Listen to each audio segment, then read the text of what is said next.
So students, आज की इस वीडियो के अंदर मैं आपसे बात करने वाला हूं आपके लॉगिन पैनल के बारे में। और मैं आपको बताने वाला हूं कि जो भी अभी तक आपने लॉगिन पैनल और रजिस्टर के पैनल्स बनाए हुए हैं वो सब अभी अनसिक्योर हैं। ठीक है, तो इनको किस तरीके से सिक्योर किया जाएगा, आज की इस वीडियो में हम इसी चीज़ पे बात करने वाले हैं। ठीक है, तो सबसे पहले देखिए मैं आपको बताता हूं कि किस तरीके से ये इनसिक्योर हैं और जो हैकर होता है वो किस तरीके से आपके इस लॉगिन पैनल को कैसे हैक कर सकता है। ठीक है, तो जो यहाँ पे देखिए ये मेरा डेटाबेस है, लोकल डेटाबेस, जिसके अंदर देख लीजिए एक डेमो आपका यहाँ पे डेटाबेस है और इसमें यूज़र्स टेबल है जिसके अंदर यहाँ पे दो डेटा पड़ा हुआ है। ईमेल में ये ईमेल और पासवर्ड में ये पासवर्ड है। ठीक है, तो यहाँ पे मैं इस ईमेल और पासवर्ड से सिंपली क्या करूँगा, आपको लॉगिन करके दिखाऊंगा। तो देखिएगा लॉगिन सक्सेस का आपको मैसेज देखने को मिल जाएगा। ठीक है, तो यहाँ पे आता हूँ मैं और ईमेल के अंदर देखिए मैं ईमेल डालता हूँ amit@gmail.com। पासवर्ड जो है 123 वो पासवर्ड मैंने यहाँ पे डाला, सबमिट के बटन पे क्लिक किया तो देखिए मेरे को मैसेज आ जाता है लॉगिन सक्सेसफुल का। ठीक है, तो यहाँ पे जो ये इस तरीके से जो लॉगिन करने का तरीका है वो कौन करता है, एक नॉर्मल यूज़र इस तरीके से लॉगिन कर लेगा। ठीक है, लेकिन अगर किसी को ये ईमेल आईडी पता नहीं है, ये पासवर्ड पता नहीं है, तो वो यहाँ पे कैसे लॉगिन करेगा जरा उसको समझने की कोशिश करिएगा। ठीक है, तो वो यहाँ पे क्या करेगा, ईमेल में कुछ भी इस तरीके से टेक्स्ट को ऐसे पास कर देगा, उसके बाद यहाँ पे इस तरीके से सिंगल कोट ऐसे पास करेगा और उसके बाद स्पेस पास करके यहाँ पे OR और यहाँ पे कैपिटल लेटर में वो डाल देगा। उसके बाद वो यहाँ पे इस तरीके से ट्रू को पास कर देगा और यहाँ पे हैशटैग को ऐसे पास कर देगा। ठीक है, और उसके बाद ये सबमिट के बटन पे क्लिक करेगा। तो देखिए सबमिट के बटन पे क्लिक करने पे क्या मैसेज आ रहा है कि बोला जा रहा है कि जो ये ईमेल वाला आपका जो इनपुट है ये ईमेल के लिए, तो इसमें @ होना कंपलसरी है। तो जो आपका हैकर होगा वो क्या करेगा, इस पर राइट क्लिक करके इंस्पेक्ट में जाएगा और यहाँ पे इनपुट टाइप ईमेल को हटा करके टेक्स्ट इस तरीके से कर देगा। ठीक है, और फिर टेक्स्ट की तरह काम करने लग जाएगा और फिर सबमिट करता है। तो देखिए यहाँ पे क्या मैसेज आ गया आपके सामने, लॉगिन सक्सेसफुल का। अब आप ही देखिए यहाँ पे हैकर ने ना कोई यूज़र नेम डाला ना कोई पासवर्ड डाला। ठीक है, यहाँ पे जो यूज़र नेम डाला भी वो कुछ इस तरीके का इसने कोड डाल दिया जिससे कि क्या हो गया, यूज़र सक्सेसफुली आपके प्रोफाइल में लॉगिन हो गया है। ठीक है, देखते हैं लॉगिन सक्सेसफुल आपको दिख रहा है। ठीक है, अब ये कोड मैं आपको दिखा देता हूँ जो लॉगिन सक्सेसफुल आ कहाँ से रहा है। तो जो देखिए यहाँ पे index.php फाइल है जिसमें एक फॉर्म बना हुआ है। ठीक है, ये रहा फॉर्म और यहाँ पे स्क्रिप्ट टैग से यहाँ पे एजाक्स किया गया है। ठीक है, और यहाँ पे डेटा जो है वो भेजा जा रहा है ईमेल आईडी वाला और पासवर्ड वाला, और यहाँ पे रिस्पांस रिसीव किया जा रहा है। ठीक है, तो ये ईमेल और पासवर्ड कहाँ भेज रहे हैं, demo.php में। और demo.php के अंदर देखिए हमने यहाँ पे ईमेल और पासवर्ड को रिसीव किया है और यहाँ पे हमने क्वेरी चला के सिंपल से ये चेक किया है कि जो यूज़र ने ईमेल यहाँ पे भेजा है और पासवर्ड डाला है क्या वो दोनों मैच कर रहे हैं कि नहीं। देख लीजिए यहाँ पे वही तो हमने लिखा है, select all column from users table where email is equals to email and password is equals to password. अब यहाँ पे आपको मालूम है एंड किस लिए डाला है, एंड हमने इसलिए डाला है ताकि ये ईमेल भी आपका मैच हो और पासवर्ड भी मैच हो। अगर आपका ईमेल और पासवर्ड जब दोनों मैच हो जाएंगे तभी जा कर के आपका यहाँ पे लॉगिन सक्सेसफुल आना चाहिए। ठीक है, तो इस वजह से हमने इस तरीके से यहाँ पे इसको पास किया है। ठीक है, अब यहाँ पे हैकर क्या करता है, हैकर किस तरीके से अपने उस कोड को यहाँ पे इंजेक्ट कर देता है वो मैं आपको समझाता हूँ। जब देखिए हैकर ने यहाँ पे क्या कोड लिखा है, ये कोड लिखा है। चलिए मैं इस कोड को यहाँ पे कॉपी कर लेता हूँ। ठीक है, और ये कौन सा इनपुट है आपको पता ही है, ईमेल वाला इनपुट है। तो जो यूज़र यहाँ पे लिखेगा वो यहाँ पे कहाँ रिसीव होगा, इस ईमेल के अंदर रिसीव हो जाएगा और इस ईमेल वेरिएबल का जो डेटा है वो कहाँ रिसीव हो जाएगा, इस ईमेल पे रिसीव हो जाएगा, मतलब यहाँ पे रिसीव हो जाएगा। ठीक है, तो मैं क्या करता हूँ, इस वेरिएबल को इस तरीके से हटा देता हूँ और यहाँ पे सिंपल जो यूज़र ने लिखा था वहाँ पे उसको मैं यहाँ पे ऐसे पेस्ट कर देता हूँ। ठीक है, तो देख लीजिए मैंने यहाँ पे पेस्ट कर दिया उसी चीज़ को। और देखिए यहाँ पे पेस्ट करने के बाद आपकी क्वेरी जो है किस तरीके से पूरी की पूरी बदल चुकी है। देख रहे हैं यहाँ पे हो क्या रहा है, यहाँ पे जैसे यूज़र ने लिखा ASDA और उसके बाद इसने यहाँ पे सिंगल कोट्स लगा दिया, जिससे क्या हुआ कि जो यूज़र ने ईमेल आईडी डाली उसने अपनी वैल्यू को इस तरीके से यहाँ पे क्लोज कर दिया। ठीक है, यहाँ पे मतलब उसका जो ईमेल आईडी वाला जो वैल्यू था वो यहाँ से हमने शुरू किया था और क्लोज यहाँ पे किया था। ठीक है, लेकिन यूज़र ने इस तरीके से सिंगल कोट्स डाल दिया तो क्या हुआ, यूज़र ने ईमेल की वैल्यू को यहीं पे क्लोज कर दिया। ठीक है, और यूज़र ने यहाँ पे क्या पास किया, और पास किया, एंड नहीं पास किया, यहाँ पे और पास किया और उसके बाद उसने क्या लिख दिया, ट्रू लिख दिया। ठीक है। अब इस ट्रू और फॉल्स का मतलब क्या है जरा वो समझ लीजिए। यहाँ पे ट्रू और फॉल्स क्या है, आपका एक बुलियन वैल्यू है, समझिए यहाँ पे बुलियन, ठीक है। तो ट्रू और फॉल्स यहाँ पे बुलियन है। और यहाँ पे क्या होता है मैं आपको बता देता हूँ, जब आपका ईमेल आपके डेटाबेस में अगर सक्सेसफुली मैच होता है तो ये जो पूरा का पूरा स्टेटमेंट जो देख रहे हैं ना, ये आपको ट्रू रिटर्न करके देता है। और जब ये ट्रू रिटर्न करके देता है तभी जाके आपकी ये एसक्यूएल की क्वेरी जो है वो चलती है।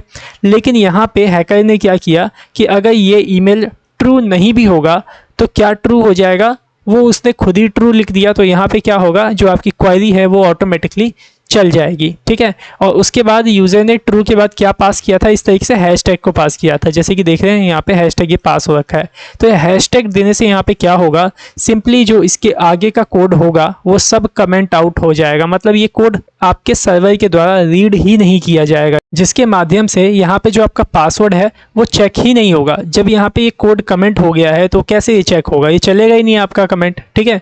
तो यहाँ पे हो क्या रहा है, सिंपल यहाँ पे select all column from users where email ID is equals to email. अगर ये ईमेल है तो ठीक है, अगर नहीं है तो भी ये कोड चलेगा, क्योंकि यहाँ पे यूजर ने क्या डिफाइन कर दिया, सॉरी हैकर ने क्या डिफाइन कर दिया, ट्रू को डिफाइन कर दिया, ठीक है। तो इस तरीके से यहाँ पे होगा क्या कि आपका लॉगिन सक्सेसफुल ट्रिगर हो जाएगा, ठीक है। सो उम्मीद करता हूँ ये चीज़ आप समझ गए होंगे कि किस तरीके से कोई भी हैकर किस तरीके से आपके लॉगिन पैनल को हैक कर सकता है और आपकी प्रोफाइल को ओपन कर सकता है। फिलहाल तो देखिए हमने यहाँ पे एको से मैसेज किया है ना लॉगिन सक्सेसफुल, ये इसके अंदर तो हम यहाँ पे क्या करते हैं, सेशन स्टोर करवाते हैं ताकि यूज़र लॉगिन हो पाए, ठीक है। तो यहाँ पे इसी के अंदर तो सारा मेन कोड होता है। अगर यही इसी के अंदर का आपका कोड चल जाएगा तो यूज़र तो आपकी जो है वो ऑब्वियस सी बात है कि आपका लॉगिन हो ही जाएगा, ठीक है। तो यहाँ पे अब इस चीज़ को कैसे सिक्योर किया जाए जरा उसको समझिए। तो यहाँ पे अगर आप इस चीज़ को सिक्योर करना चाहते हैं तो यहाँ पे जो आपने ईमेल और पासवर्ड को रिसीव किया है इस तरीके से, आप इस तरीके से रिसीव नहीं करिए। मतलब आप यहाँ पे इसको थोड़ा सिक्योर करिए। कैसे करेंगे, इसको सिक्योर करने के लिए आपको एक मेथड मिलता है जिसका नाम है MySQLi रियल एस्केप स्ट्रिंग। ये एक मेथड है जिसे मैं यहाँ पे लिख लेता हूँ पहले। सो ये देखिए यही है वो मेथड। क्या नाम है मेथड का, MySQLi रियल एस्केप स्ट्रिंग, ठीक है। यही आपको मेथड यूज़ करना है। इसी मेथड के द्वारा आप अपने इस ईमेल को, यहाँ पे जो भी डेटा आया हुआ है, आप इसको सिक्योर कर पाएंगे, ठीक है। इसके यहाँ पे जो पैरेंथेसिस मैंने स्टार्ट किया है, इसके पैरेंथेसिस के अंदर आपको दो पैरामीटर पास करना होगा। पहला पैरामीटर आप यहाँ पे डेटाबेस का ऑब्जेक्ट को पास करेंगे, जो ये डीबी देख रहे हैं ना ऊपर, इसी डीबी को आपको इसके अंदर सबसे पहले पैरामीटर में ऐसे पास करना है। उसके बाद ऐसे कॉमा पास करना होगा और उसके बाद सेकंड पैरामीटर में आपने जो यहाँ पे सुपर ग्लोबल के माध्यम से जो वैल्यू रिसीव की है उसको आपको इसके अंदर इस तरीके से रखना होगा। अगर आप इस तरीके से यहाँ पे मेथड का यूज़ करेंगे तो जो अभी मैंने आपको हैक करके दिखाया था आपका ये लॉगिन पैनल, तो इस तरीके से ये आपका लॉगिन पैनल हैक नहीं होगा, ठीक है। तो चलिए मैं इसी मेथड को क्या करता हूँ, सिंपल इस पासवर्ड वाला जो आप नीचे देख रहे हैं इसके अंदर भी ऐसे पास कर देता हूँ, ठीक है। यहाँ पे देखिए डीबी स्टार्ट कॉमा, फिर ये आपका दूसरे पैरामीटर में पोस्ट वाला आ गया, उसके बाद मैंने यहाँ पे ब्रैकेट क्लोज कर दिया, ठीक है। अब मैं इसे सेव कर लेता हूँ और अब इसे रन करके टेस्ट करता हूँ, ठीक है। और जो मैंने यहाँ पे ईमेल के अंदर ये मैंने इस तरीके से पास किया था, इसको मैं यहाँ से कट कर लूँगा और यहाँ पे जो ईमेल आपका वेरिएबल था पहले वाला उसी को मैं लिख देता हूँ, ठीक है। अब आप इसे सेव कर लीजिए और रन करके एक बार टेस्ट करिए। तो देखिए मैं एक बार इसे रिलोड कर लेता हूँ। ईमेल में मैं डाल दूँगा क्या, जो मैंने ये कॉपी किया था ASDA, मतलब कुछ भी यहाँ पे डाल सकते हो, जो नहीं ASDA ही डालो, कुछ भी डाल सकते हो।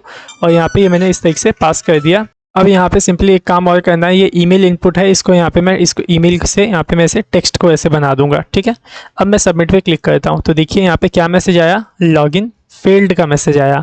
अब क्यों सक्सेसफुल लॉगिन नहीं हुआ यहाँ पे, क्योंकि जो आपने मेथड लगाया है उसके माध्यम से अब आपका ये लॉगिन पैनल पूरी तरीके से सिक्योर हो चुका है। सो उम्मीद करता हूँ कि आपको समझ में आ गया होगा कि आप किस तरीके से अपने लॉगिन पैनल को यहाँ पे सिक्योर कर सकते हैं। सो चलिए अभी तो आपने ये लॉगिन पैनल को सिक्योर करना सीख लिया, तो चलिए अब आप क्या करिए, यहाँ पे रजिस्टर जो आपका आप फॉर्म बनाते हैं उसको सिक्योर करना सीखिए, ठीक है। तो आप एक काम करिए, यहाँ पे ओपन कर लीजिए अपना htpshop.ipsy.com या फिर जो आपने वेबसाइट ये बना रखी है इसको ओपन कर लीजिए, ठीक है। और इसके जो रजिस्ट्रेशन है इसको हम थोड़ा सा यहाँ पे सिक्योर करने वाले हैं, ठीक है। अभी देखिए मैं यहाँ पे आपको एक रजिस्ट्रेशन करके दिखाता हूँ। अकाउंट में जाता हूँ, रजिस्टर पे क्लिक करता हूँ, ठीक है। अब जो देखिएगा अगर कोई हैकर यहाँ पे इस तरीके से रजिस्टर करता है तो क्या होता है, ठीक है। तो मैं यहाँ पे एंटर नेम में क्या पास कर दूंगा, इस तरीके से देखिए मैंने यहाँ पास कर दिया। एंटर नेम के अंदर स्क्रिप्ट टैग को इस तरीके से मैंने पास किया और यहाँ पे स्क्रिप्ट टैग को क्लोज कर लिया, ठीक है। और इस स्क्रिप्ट टैग के अंदर मैंने अलर्ट में क्या लिखा, यू आर सिक्योर, ठीक है। वैसे सिक्योर क्यों लिखूंगा, मैं यहाँ पे हैक्ड इस तरीके से पास कर देता हूँ, ठीक है। मैंने पास कर दिया अलर्ट में यू आर हैक्ड, ठीक है। और ये मैंने कहाँ पास किया है, एंटर नेम वाले इनपुट के अंदर मैंने ये टाइप कर दिया। उसके बाद मोबाइल नंबर मैं यहाँ पे कुछ भी टाइप कर देता हूँ, ईमेल आईडी डाल देता हूँ amit@gmail.com, पासवर्ड कुछ भी डाल दूंगा, ठीक है। पासवर्ड कह रहा हूँ, एड्रेस कुछ भी डाल दिया, पासवर्ड में डाल देता हूँ 1 2 3, ठीक है। इस तरीके से मैंने यहाँ पे पास कर दिया। रजिस्टर नाउ के बटन पे क्लिक करता हूँ, देखिए रजिस्ट्रेशन सक्सेसफुल का मैसेज आ गया है, ठीक है। अब चलिए मैं लॉगिन करता हूँ, यहाँ पे लॉगिन पे क्लिक किया, ईमेल आईडी डालता हूँ amit@gmail.com, पासवर्ड डालूंगा 1 2 3, ठीक है। अब लॉगिन के नाउ के बटन पे मैं क्लिक करता हूँ, देखिएगा आपको क्या देखने को यहाँ पे मिलने वाला है। जैसे ही मैंने लॉगिन नाउ पे क्लिक किया वैसे ही देखिए मेरे को क्या मैसेज आ गया, अलर्ट में यू आर हैक्ड। और ये मैसेज आया कैसे, ये तो वही मैसेज था जो स्क्रिप्ट टैग के अंदर हमने नेम इनपुट के अंदर लिखा हुआ था। तो यहाँ पे आपने देखा यहाँ पे क्या हो रहा है, यहाँ पे कोई दूसरा यूज़र या फिर कोई हैकर आपके वेबसाइट के अंदर जावा स्क्रिप्ट का कोड किस तरीके से बाहर से इजेक्ट कर पा रहा है, ठीक है। तो ये बहुत ही बड़ा एक इशू है जिसे कि आपको सॉर्ट आउट करना होगा, ठीक है। तो यहाँ पे इसको मैं ओके कर देता हूँ और मैं आपको बताता हूँ ये मैसेज एक्चुअली में आया क्यों। ये मैसेज एक्चुअली में इसलिए आया क्योंकि आप जो यूज़र नेम होता है वो कहाँ पे दिखाते हो, लॉगिन करने के बाद यहाँ होम के बगल में दिखाते हो, ठीक है। तो होम के बगल में वो यूज़र नेम आया होगा जिसके अंदर स्क्रिप्ट टैग होगा, ठीक है। और स्क्रिप्ट टैग के अंदर का जो कोड होगा वो जावा स्क्रिप्ट के थ्रू रन कर गया होगा, जिसकी वजह से वो कोड आपका एग्जीक्यूट कर गया है, ठीक है। तो यहाँ पे तो मैंने अलर्ट ही मतलब एग्जीक्यूट करवाया। और जो हैकर्स होते हैं वो क्या करते हैं, वो बहुत तगड़े तगड़े कोड जो होते हैं उसको यहाँ पे आपका एग्जीक्यूट करवा देंगे और आपकी वेबसाइट को ऐसे तरीके से जैम कर देंगे कि आप सोच नहीं सकते, ठीक है। तो इससे आपको यहाँ पे अपनी वेबसाइट को प्रोटेक्ट करना होगा। अब इसे आप कैसे प्रोटेक्ट करेंगे, चलिए वो मैं आपको बताता हूँ। तो यहाँ पे आपको यूज़ करना होगा स्ट्रिप टैग मेथड का, ठीक है। स्ट्रिप टैग मेथड आप यूज़ कैसे करेंगे जरा वो देख लीजिए। पहले तो आपको ये देखिए ये क्या करना है, रजिस्टर करवाते वक्त भी ये MySQLi रियल एस्केप स्ट्रिंग का यूज़ करना है और साथ ही साथ स्ट्रिप टैग का भी यूज़ करना है। स्ट्रिप टैग आप कैसे यूज़ करेंगे जरा वो देखिए। ये सेकंड पैरामीटर में जो आपने यहाँ पे सुपर ग्लोबल इस तरीके से पास किया है ना, ठीक इसी के पहले आप यहाँ पे पास कर दीजिए स्ट्रिप टैग्स, ऐसे STRIP_TAGS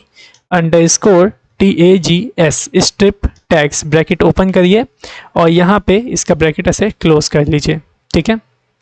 तो कुछ इस तरीके से आपको यहाँ पे स्ट्रिप टैग्स को यूज़ करना है। और ये स्ट्रिप टैग्स क्या करेगा, जो भी आप अगर यूज़र नेम में टैग अगर डालोगे तो उस टैग को ये क्या करेगा, रिमूव कर देगा। जिसकी वजह से क्या होगा, अगर टैग रिमूव हो जाएंगे तो जो भी अंदर कंटेंट होगा वो सिंपल एक टेक्स्ट के रूप में प्रेजेंट होने लग जाएगा, ठीक है। तो चलिए इसको जो चेंजेस मैंने यहाँ पे किया है ना, ये तो हम यहाँ पे चेक नहीं कर सकते, लेकिन इस वेबसाइट के अंदर अगर हम चेंजेस करेंगे तो इसका चेक कर सकते हैं। तो आ जाइए यहाँ पे, देखिए मैंने लॉगिन करके रखा हुआ है इसका पूरा पैनल वगैरह, ठीक है। सी पैनल वगैरह सब मैंने लॉगिन करके रखा हुआ है। फाइल मैनेजर यहाँ से मैं ओपन कर लेता हूँ इसका, और जहाँ पे रजिस्टर करने वाला कोड है ना उसको मैं यहाँ पे लगा देता हूँ, ठीक है। तो देख लीजिए PHP फोल्डर के अंदर यहाँ मैं ओपन कर लेता हूँ, न्यू यूज़र डॉट PHP यही फाइल है। इसी के अंदर मैंने रजिस्टर का जो फुल नेम है, मोबाइल नंबर है, ईमेल, पासवर्ड, एड्रेस सब रिसीव करके रखा हुआ है, देख पा रहे होंगे आप, ठीक है। तो मैं यहाँ पे क्या करता हूँ, पहले फुल नेम को सिंपल ऐसा ही यहाँ पास कर देता हूँ। जो देखिए मेथड मैंने यहाँ पे पास करके रखा है ना, MySQLi रियल एस्केप स्ट्रिंग, इसी को यहाँ से कॉपी कर लेता हूँ और सिंपल यहाँ पे इस तरीके से मैं इसे लगा देता हूँ, MySQLi रियल एस्केप स्ट्रिंग, ठीक है। पहले मैंने इसको यहाँ पे इस तरीके से लगा दिया। पहले वाले में आपने DB को पास कर दिया, डेटाबेस, क्योंकि देखिए मैंने रिक्वायर यहाँ पे कर ही रखा है, ठीक है। दूसरे में फुल नेम को, और फुल नेम के अंदर आप सिंपल क्या करिए, स्ट्रिप टैग को इस तरीके से पास कर दीजिए। तो मैंने स्ट्रिप टैग से पास किया, ब्रैकेट ओपन करता हूँ और यहाँ पे ब्रैकेट इस तरीके से क्लोज कर लेता हूँ, ठीक है। तो यहाँ पे देख लीजिए इस तरीके से मैंने यहाँ पे कोड किया, जिससे कि क्या हुआ, अभी आपका सिर्फ फुल नेम जो है वो अभी सिक्योर हो चुका है। मैं इसे क्या करता हूँ, सेव कर लेता हूँ। और मैं आपको एक चीज़ और भी दिखाना चाहता हूँ, यहाँ पे डेटाबेस देख लीजिए, ठीक है। यहाँ पे ये कौन सा डेटाबेस है मैं आपको बता देता हूँ। ये जो रियल वाला जो आपका होस्ट हो रखा है ना, ये वाली वेबसाइट, इसका डेटाबेस है। और इसके अंदर देखिए रजिस्टर टेबल मैंने ओपन किया है, और यहाँ जो अभी मैंने रजिस्टर किया था उसमें देखिए क्या ये फुल नेम में लिखा हुआ आया है, स्क्रिप्ट इस तरीके से देखिए लिखा हुआ है, और यहाँ पे आया ना अलर्ट यू आर हैक्ड करके, ठीक है ना। अब वापस से रजिस्टर करूँगा, देखता हूँ क्या उसके अंदर भी स्क्रिप्ट लिखा हुआ आता है कि नहीं, ठीक है। तो आ जाइए यहाँ पे, एक बार इसे रीलोड कर लेता हूँ मैं यहाँ पे, लेकिन अब ये रीलोड बार बार करूँगा तो ये हैक्ड शो करेगा। तो मैं इसे पहले साइन आउट कर लूँगा यहाँ पे, ठीक है, और फिर यहाँ पे रजिस्टर के बटन पे क्लिक करके रजिस्टर करता हूँ।